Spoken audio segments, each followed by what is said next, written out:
Hello students, good morning. मैं doctor Sharma Ram आर्य school Tarapur से आज मैं पॉलिटिकल साइंस में सेवेंथ पेपर यानी वेस्टर्न पॉलिटिकल थॉट से अरस्तु के जीवन संबंधी विचार वीडियो टीचिंग के माध्यम से प्रस्तुत कर रहा हूँ। मैं आशा करता हूँ कि सेवेंथ पेपर के छात्र मेरी इस टीचिंग से लाभान्वित होंगे। अरस्तु का जीवन।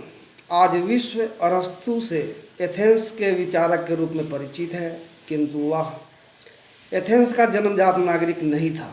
उसका जन्म 384 ईस्वी पूर्व में मकदूनिया के तट पर एस्टेगिरा नामक स्थान पर हुआ था, जहां उनके पिता शाही चिकित्सक थे। एस्टेगिरा की परंपरागत संस्कृति यूनान से भिन्न थी। मकदूनिया में राजतंत्र था और नगर राज नहीं थे। अरस्तु का पालन पोषण संपन्नता और विपुलता के वातावरण में हुआ। 17 वर्ष की अवस्था में वह प्लेटो की कीर्ति से आकर्षित होकर एथेंस आया और उसकी शिक्षण संस्था अकादमी में सम्मिलित हुआ। उसने अपने जीवन के अगले 20 वर्ष अर्थात 347 ईसा पूर्व प्लेटो की मृत्यु तक का समय इस अकादमी में विद्याध्ययन में व्यतीत किया। प्लेटो अपने शिष्य अरस्तु की योग्यता से बहुत प्रभावित था। उसे अकादमी का मस्तिष्क या शरीरधारी बुद्धिमत्ता न्यूअस कहा करता था। प्लेटो की मृत्यु के बाद अरस्तु अकादमी का प्रधान बनने की आशा करता था, किंतु विदेशी होने के कारण उसे वह पद नहीं मिल सका। यह पद प्लेटो के भतीजे को प्राप्त हुआ, जिससे अरस्तु को कुछ निराशा भी हुई। एथेंस छोड़ने के बाद अरस्तु एशिया माइनर गया और वहाँ उसने अकादमी की एक शाखा स्थापित की। उसको यहाँ निमंत्रित करने वाला अतार्नियस का राजा हर्मिस था। वह अरस्तु का बहुत सम्मान करता था और उसने अपनी दत्तक पुत्री पिथियास की शादी भी अरस्तु के साथ कर दी। यहाँ अरस्तु के 3 वर्ष बड़े आनंद के साथ बीते। हर्मिस के दरबार में ही उसे ईरान का पतन उन्मुख निरंकुशवाद देखने का अवसर मिला, जिसका उल्लेख उसने अपनी पॉलिटिकस में किया था। उसने हर्मिस के दरबार में रहते हुए ही व्यवहारिक राजनीति, अर्थशास्त्र तथा राजतंत्र का क्रियात्मक अनुभव प्राप्त किया।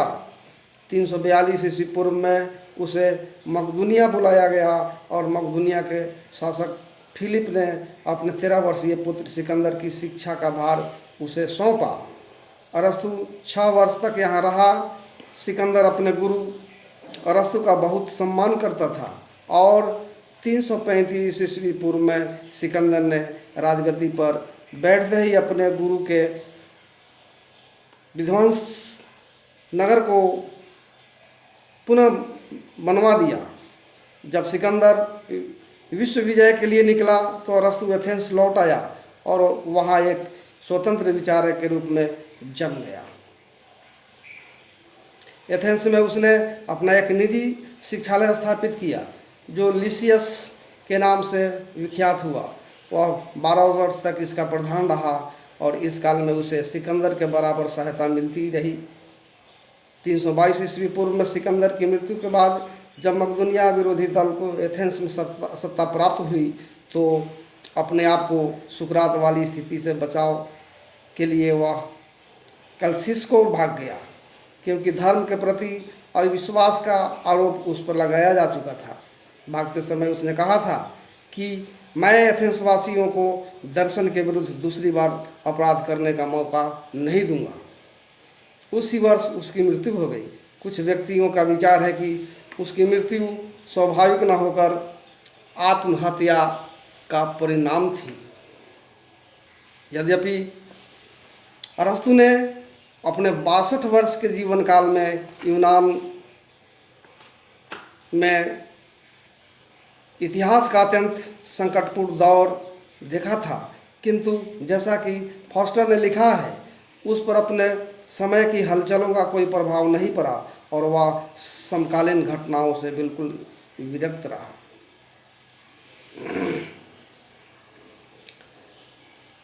अरस्तु की पद्धति, अरस्तु की अध्ययन पद्धति प्लेटो से नितांत भिन्न थी।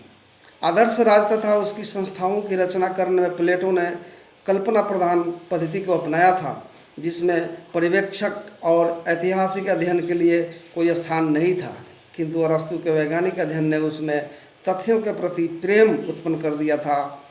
इस कारण उसने अपनी समकालीन और भूतकालीन राजनीतिक संस्थाओं का सावधानीपूर्वक पर्यवेक्षण और अध्ययन किया।